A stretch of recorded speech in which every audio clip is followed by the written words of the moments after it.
میں نے آپ کو بتایا کہ جناب ایک ٹرینڈ چل رہا ہے. اچھا اب اس ٹرینڈ میں یہ ہو رہا ہے کہ مریم نواز کے خلاف جو ہے وہ ایک ان کی ایک ویڈیو آ رہی ہے. جس طرح یہ ARY پہ چلا ہے نا, تو آپ جانتے ہیں کہ ابھی کچھ دن پہلے مریم نواز نے ARY کے والے سے کچھ ایسی سٹیٹمنٹس دی تھیں جس کی بنا پر, ان کے خلاف سٹیٹمنٹ دینے کی بنا پر پھر ایک چپکلش سی جو ہے وہ شروع ہو گئی ہے, اور خبریں اس طرح کی نکالی جا رہی ہیں, نکلتی بھی نظر آ رہی. سب سے پہلے تو جس چیز پہ میرا آبجیکشن ہے وہ یہ ہے کہ آپ جب ایک ٹرینڈ چلاتے ہیں ایک خاتون کے خلاف, ایک عورت کے خلاف, تو یا تو آپ یہ کرتے ہیں نا کہ کوئی ٹرینڈ ہو تو آپ ساتھ ہی اگر کوئی ویڈیو تو آپ لے آتے ہیں سامنے. یہ نہیں ہوا, ویڈیو ابھی تک سامنے نہیں آئی کوئی بھی. اب اس سے ہوا کیا کہ ایک خاتون کی آپ نے کریکٹر اسیسینیشن کی, آپ نے خاتون کی کردار کشی کی. اس کی وجہ یہ ہے کہ اس دوران لوگ کیا کہنا شروع ہو گئے کہ اوہو یہ پتہ نہیں کیسی ویڈیو ہے, کوئی اخلاقی غیر اخلاقی ہے, نازیبا ہے, کس قسم کی ویڈیو ہوگی جو یہ باتیں کی جا رہی ہیں. اور پھر جو مخالفین ہیں, یعنی یہ کہ جو PTI کے سپورٹر ہیں اور PMLN کے خلاف ہیں یا مریم نواز کے خلاف ہیں, انہوں نے تو بڑھ چڑھ کے ایسی باتیں کی. تو آپ نے کیا کیا کہ آپ نے ایک خاتون, چاہے اس کا تعلق کسی بھی شعبے سے ہو, چاہے وہ سیاستدان ہو, وہ کوئی وکیل ہو, وہ کوئی سماجی کارکن ہو, وہ کوئی عام لڑکی ہو, جب آپ ایک ایسا کردار کشی والا ٹرینڈ چلاتے ہیں نا, تو اس کو ہر ایک کو کنڈیم کرنا چاہیے کہ دیکھیں یہ غلط ہے. اور اس کے بعد کیا ہوا, اس کے بعد پتہ یہ چلا کہ وہ جو ویڈیو ہے اس میں کوئی ایسی غیر اخلاقی یا کوئی ایسی بات ہی نہیں ہے. کیونکہ پھر جب کافی گھنٹوں تک یہ سب چلتا رہا, آپ 24 گھنٹے کسی کی کردار کشی کرتے رہے, پھر ایک بہت ہی مشہور و معروف ولاگر جن کے تو کچھ ہی منٹوں میں لاکھوں میں پہنچ جاتے ہیں ویوز, اور بہت بڑے سپورٹر ہیں وہ PTI کے, وہ اور پروگرام بھی کرتے ہیں TV پر. انہوں نے پھر اپنے پروگرام میں یہ بتایا ہے کہ دراصل یہ جو ویڈیو ہے یہ تو کافی عرصہ پہلے کی, یعنی یہ کہ جب مریم نواز کو گرفتار کیا گیا تھا نیب کی طرف سے اور پھر ان کو جیل لے جایا گیا تھا, تو اس دوران وہ جب جیل کے اندر گئیں تو انہوں نے اپنے ساتھ ایک وہ موبائل لے کر چلی گئیں. اور پھر کیا ہوا کہ جب ان کے کمرے میں 4-5 پولیس اہلکار زبردستی داخل ہوئی ہیں, انہوں نے اپنا جو موبائل ہے وہ تکیے کے نیچے رکھ دیا, چھپا دیا,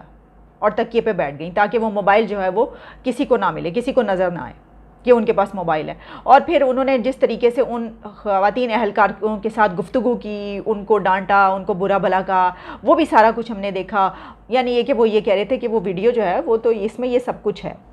اچھا اس میں ایک بات یہ بھی کہی گئی کہ دیکھیں یہ کہہ رہی تھی کہ جب یہ جیل میں گئی تھی کہ ان کے پاس تو کوئی بستر تک نہیں دیا گیا, زمین پہ لیٹی تھی, تو وہاں پہ تو اتنی اچھی فیسلٹیز موجود تھیں, بستر بھی تھا, سب کچھ تھا, تو اس سے ان کا یہ جھوٹ بھی ثابت ہوتا ہے. اچھا تو ثابت کیا کرنا تھا اس ویڈیو میں کہ مریم نواز موبائل اندر لے کر گئیں, اور انہوں نے جو ان کے کمرے میں 4-5 پولیس والیاں گھسیں خواتین, ان کے ساتھ انہوں نے جو ان کی بات چیت ہوئی ہے اس میں وہ بہت اگریسو نظر آئی, ان کو برا بھلا کا یہ, اور یہ کہ وہاں پہ تو ان کا بستر موجود تھا, تو انہوں نے یہ جھوٹ بولا کہ ان کو زمین پہ سلایا گیا. یہ 3-4 باتیں ثابت کرنے کے لیے آپ کو کرنا ہی چاہیے تھا کہ آپ ویڈیو سامنے لے آتے ہیں. تو صرف موبائل لے جانے پہ اعتراض ہے. چلیں اس کا بھی جواب دیے دیتے ہیں کہ جناب, تو میں آپ کو یہ بتاؤں کہ اگر آپ نے کلاسک لٹریچر پڑھا ہو تو آپ اس سینچری کے آغاز میں چلے جائیں یا World War II کے دنوں کی جو ہے وہ کہانیاں اٹھا کر, یعنی جو لٹریچر ہے وہ اٹھا کر پڑھ لیجئے, ہسٹری اینڈ لٹریچر. اس میں آپ کو گورکی سے لے کر اور بے شمار ایسے لوگ ملیں گے جنہوں نے ریزسٹنس کی موومنٹ میں وہ شامل تھے. اچھا جو سیاسی کارکن اس وقت ہوتے تھے, ان کو جب پکڑا جاتا تھا اور جیلوں میں ڈالا جاتا تھا, وہ کیا کرتے تھے, اپنے ساتھ کوئی نہ کوئی چیز چھپا کر لے جایا کرتے تھے. وہ کیا ہوتا تھا, وہ قلم بھی, یعنی پین, پیپر, چھری, کوئی ایسا تیز دھارا, کوئی ایسی چیز یا ہتھیار.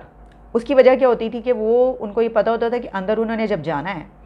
تو ایک تو یہ کہ ان سے کوئی چیز وہ گلوانے کی کوشش کی جائے گی, تو وہ جو تیز دھار آلہ ہے وہ اپنے خلاف وہ استعمال کر لیں گے, اپنی جان دے دیں گے. کچھ لوگ اس طریقے سے رکھتے تھے, لیکن جو کارکن ہوتے تھے وہ اس سے زیادہ جو پین اور پیپر ہے وہ لے کر جایا کرتے تھے.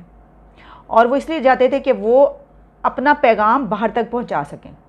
اور بتا سکیں, اور باہر کی چیزیں اندر تک وہ ان کو پتہ چل سکے, وہ جو کچھ ہو رہا ہے, جو موومنٹ چل رہی ہے اس سے وہ ناواقف نہ رہیں.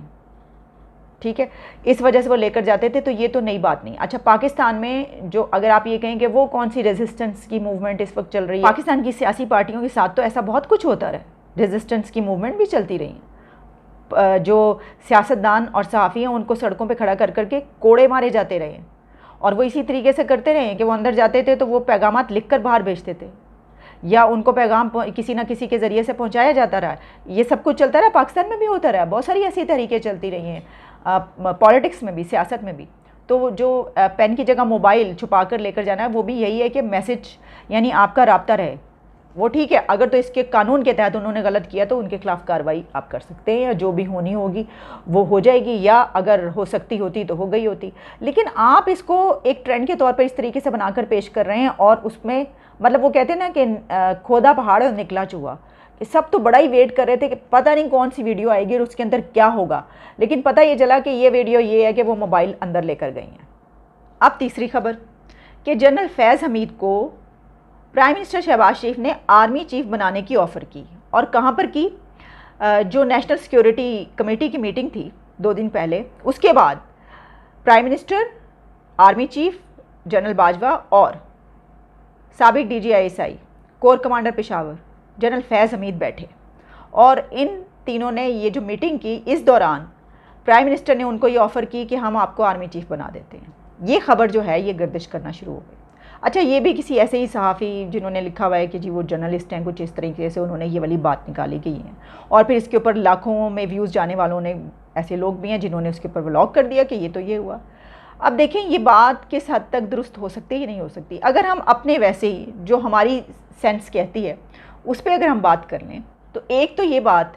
کہ کیا وزیر اعظم ایک آرمی چیف کے ہوتے ہوئے کسی اور کو اس آرمی چیف کے سامنے ایک میٹنگ میں بیٹھ کر یہ بات یہ آفر کر سکتا ہے کہ آپ کو آرمی چیف بنا دیتے ہیں؟ اس کی وجہ یہ کہ اس کا تو پورا کرائٹیریا ہے، اور جو سینئرز ہوتے ہیں سینیورٹی میں آتے ہیں، 4-5 نام ابھی بھی جو گردش کر رہے ہیں ان کے اوپر بڑی ویڈیوز بھی بنی ہیں بڑے، ان ناموں میں سے جو سب سے سینئر ہوگا کہا جاتا ہے کہ جی اس کو کرائٹیریا یہ ہے کہ وہ اس کو بنایا جاتا ہے، اس کو سلیکٹ کیا جاتا ہے. اچھا، اس میں یہ ہوتا ہے کہ پھر بھی جو پرائم منسٹر وہ اپنی مرضی سے کسی کو بھی بنا سکتا ہے. لیکن اس سچویشن میں جو اس وقت پاکستان میں چل رہی ہے، کیا آپ سمجھتے ہیں کہ وہاں پہ آرمی چیف جنرل باجوہ ہوں گے، وہاں پہ پرائم منسٹر شہباز شریف ہوں گے، وہاں پہ جنرل فیض حمید بیٹھے ہوں گے اور وہ ان کو آفر کر رہے ہوں گے ایسا کرتے ہیں ہم آپ کو بنا دیتے ہیں؟ اچھا، صرف یہی نہیں ہے، چلیں میں کہتی ہوں کہ یہ والی بات بھی ایکسیپٹ کی جا سکتی ہے، ہو سکتا ہے کوئی ایسی بات ہوئی ہو، ٹھیک ہے. لیکن اس کے بعد جو یہ بات کہی گئی کہ ان کو یہ کہا جاتا ہے، یہ پیغام بھی بھیجا جاتا ہے، یہ پیغام بھی دیا جاتا ہے کہ دیکھیں ہم آپ کو آرمی چیف جو ہے وہ صورت میں بنائیں گے کہ اگر آپ جو اس وقت حکومت ہے اس کا ساتھ دیں گے، اور جو یہ بائی الیکشن ہو رہے ہیں پنجاب میں اور جگہ، یہاں پر آپ پی ٹی آئی کو ہرائیں گے، عمران خان کو آپ جو ہیں وہ ڈیفیٹ کروائیں گے، ان کو شکست دلوائیں گے، اور جو موجودہ حکومت ہے اس کو آپ جتوائیں گے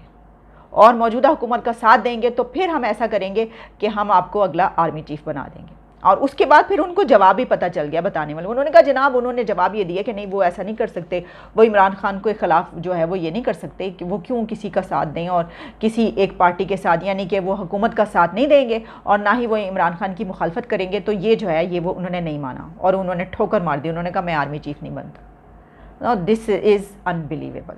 وہ تو سب ہے ہی، وہ تو ہم آپ کو بتا رہی ہیں، لیکن میں نے اس پہ یہ نہیں کہا this is unbelievable, but this is unbelievable. اس کی وجہ یہ ہے کہ آپ ذرا سوچیں کہ اس صورتحال میں یہ 3 لوگ بیٹھے ہیں اور اس میں وزیر اعظم جو ہے ان کو کہہ رہے ہیں آرمی چیف بنا دیتے ہیں، لیکن آپ کو ہمارا ساتھ دینا پڑے گا. یعنی یہ کوئی بچوں کی میٹنگ ہو رہی ہے، یہ کوئی بچوں کا کھیل ہے، یہ ہو کیا رہا ہے اس ملک کے اندر؟ سمجھ سے بالا تر بات ہے، بالکل مطلب سمجھ میں نہ آنے والی یہ باتیں ہیں کہ اس طرح کی جو خبریں ہیں وہ جب نکالی جاتی ہیں. لیکن اس کے اوپر اب ہم یہ کہیں کہ آئی ایس پی آر جو ہے اس کو نگیٹ کرے، اس کے اوپر کرے کہ جی یہ کیا خبریں ہیں، یہ غلط ہیں. میرا تو یہ خیال ہے کہ خبر ایسی ہے کہ اس کو غلط، آئی ایس پی آر کو اس کو غلط یا صحیح بھی نہیں کہنا چاہیے، کس قسم کی خبریں ہیں یہ لگائی جا رہی ہیں. ہاں یہ ہو سکتا ہے کہ جی آپ یہ کہیں جی فیک نیوز کے طور پر اس بندے کو کہیں کہ یہ آپ نے کیا کیا، یہ کون سی خبر لگائی ہے، آپ کو کہاں سے ملی ہے، ذرا بتا دیں. میرا تجزیہ تو اس کے اوپر یہی ہے کہ یہ خبر جو ہے اس کی اوتھینٹسٹی کوئی اتنی مجھے لگتی ہے کہ مجھے لگتا ہے کہ یہ پریکٹیکل نہیں ہے. ایسی سچویشن کا ہونا اور اس میں یہ سب ہونا یہ ممکن نہیں ہے. دیکھیں کہیں اور سے کوئی پیغام کسی کو دیا گیا، کسی کے تھرو کسی کو پیغام پہنچایا گیا، ان کو یہ کہا گیا، ساتھ میں ان کو اشارہ یہ دیا گیا کہ اچھا آپ یہ بھی ذرا ہمارا کر لیجئے گا، یہ کر دیجئے گا. دوسری طرف سے یہ اور بات ہے، یہ اور خبر ہے. ایسا کہیں پر کچھ ہوا ہوگا ہم کہیں گے اچھا یہ ہوا ہے، ذرا پتہ کریں، انویسٹیگیشن کی جائے. لیکن یہ کہ جی میٹنگ ہوئی ہے اس میں یہ 3 لوگ موجود تھے اور پھر یہ کہا گیا اور ان کو یہ کہا گیا، یہ تو بالکل بلیو کرنے والی بات لگتی نہیں ہے، سمجھ میں آنے والی بات ہے نہیں. چلیں اجازت دیجیے، دوبارہ آپ سے بات ہوتی ہے.